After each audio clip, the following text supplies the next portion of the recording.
சிவகங்கை மாவட்டம் காரைக்குடியில் காங்கிரஸ் தேர்தல் அலுவலகத்தை திறந்த பின் செய்தியாளர்களை சந்தித்த எம்பி கார்த்திக் சிதம்பரம், தவேக தலைவர் விஜய் செய்தியாளர்களை சந்தித்து தனது கருத்தை வெளிப்படுத்த வேண்டும் என விமர்சித்தார்.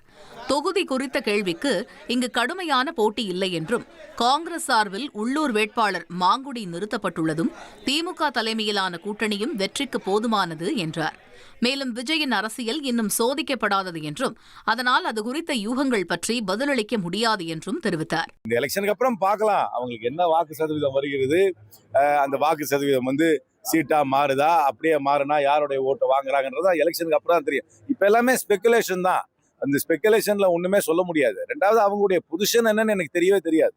இது விஜய் வராரு, ஒரு 2-3 லைன் பேசுறாரு. நான் உங்ககிட்ட பேசுறேனே, ஒரு பிரஸ்ல பேசுற மாதிரி விஜயை பேச சொல்லுங்களேன், ஒரு பேட்டி கொடுக்க சொல்லுங்களேன், 2-3 பொது அறிவாளிகளோட கொஞ்சம் ஒரு விவாதம் பண்ண சொல்லுங்களேன், அவருடைய சமுதாய பார்வையை வெளிப்படுத்த சொல்லுங்களேன். எதையுமே வெளிப்படுத்தாம இந்த வாக்க வாங்க போறாங்க, அந்த வாக்க வாங்க போறாங்கன்றதால என்ன பொறுத்தவரைக்கும் ஸ்பெகுலேஷன் தான்.